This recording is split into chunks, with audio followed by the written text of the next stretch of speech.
setting to be speaking about Gandhi's imprints on the United Kingdom. Right here, in the heart of London, in the very place where a young 18-year-old Gujarati boy, an aspiring barrister, spent his first night after a 25-day sea voyage from Mumbai. Gandhi later wrote, "When I saw my room in the Victoria Hotel, I thought I could pass a lifetime in that room." Just imagine how awestruck he must have been to see what was then one of the newest and largest hotels in London, with 500 beds and the novelty of electric light switches and passenger lifts, having just opened the previous year to coincide with Queen Victoria's Golden Jubilee. Gandhi had arrived in the beating heart of the British Empire at its colonial peak. Such was London's influence that Gandhi went on to say in 1909 that next to India, I would rather live in London than any other place in the world. During his 78-year lifespan, Gandhi visited the UK on 5 separate occasions. As a student between 1888 to 91, when he simultaneously studied law at UCL and the Inner Temple. In 1906 and 1909, when he came from South Africa as a practicing barrister to represent the interests of the Indians living in Transvaal.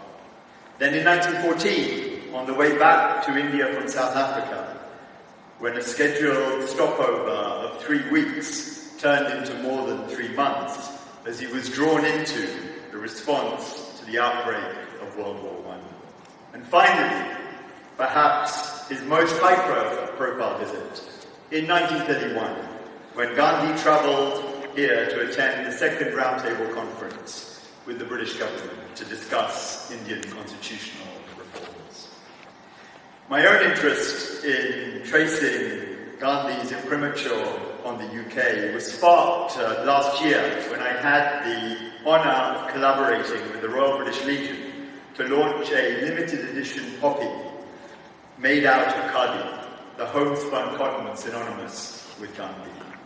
My research revealed the courageous and principled decision taken by Gandhi to support Britain in its hour of need during World War I.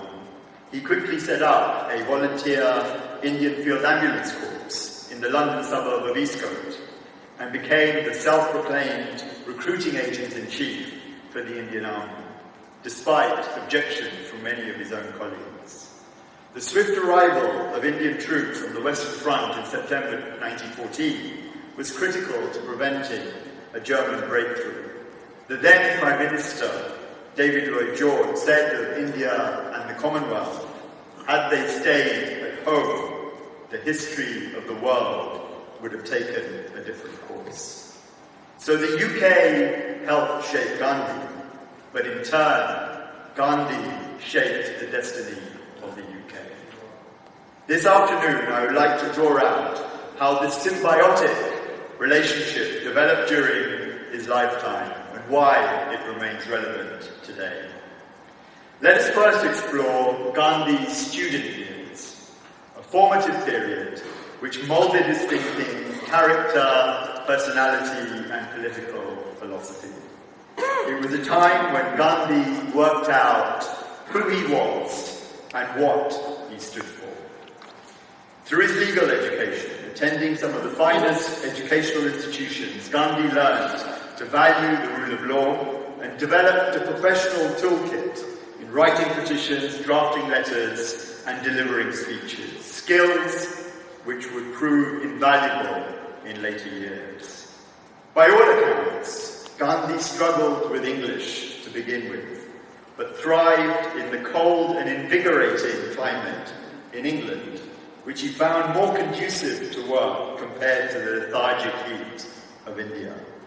His self-confidence grew immeasurably after joining the London Vegetarian Society, where he served as secretary. He had struggled to find suitable food in London and now felt at ease amongst like-minded individuals who adopted him into their fold. This allowed Gandhi to go beyond the vow made to his mother not to touch wine, women and meat, and made him a truly committed, lifelong vegetarian.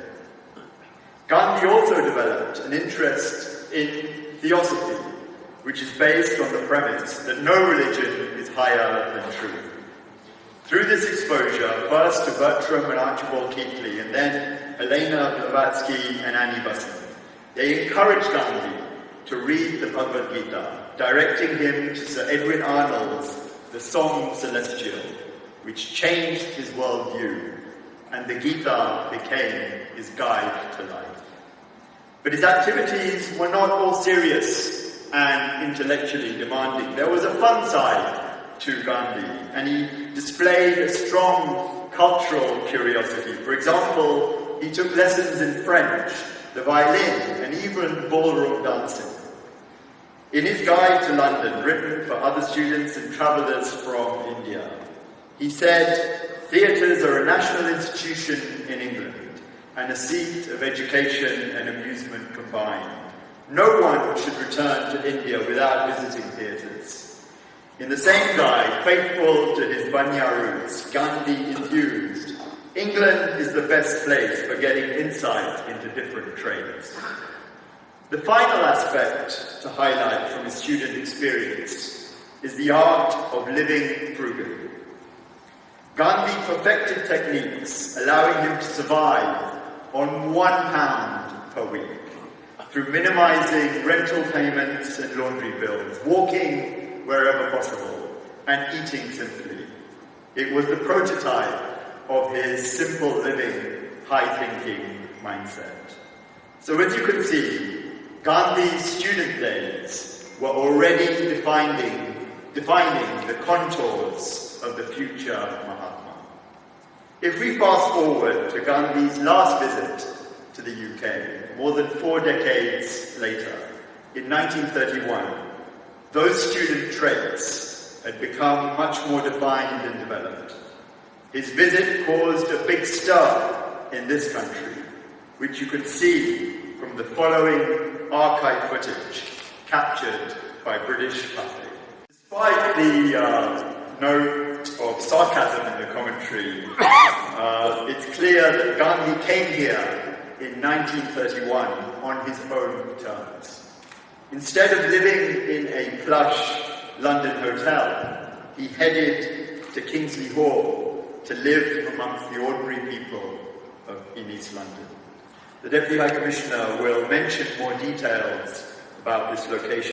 Environmental activist, saying the world has enough for everyone's needs, but not enough for everyone's greed. I am sure those sentiments will inspire a whole new generation of young people in this country who have become aspiring Gandhis on their quest to save our planet. So in conclusion, as well as being father of the Indian nation, I believe we are entitled to claim a part of Gandhi in this country too.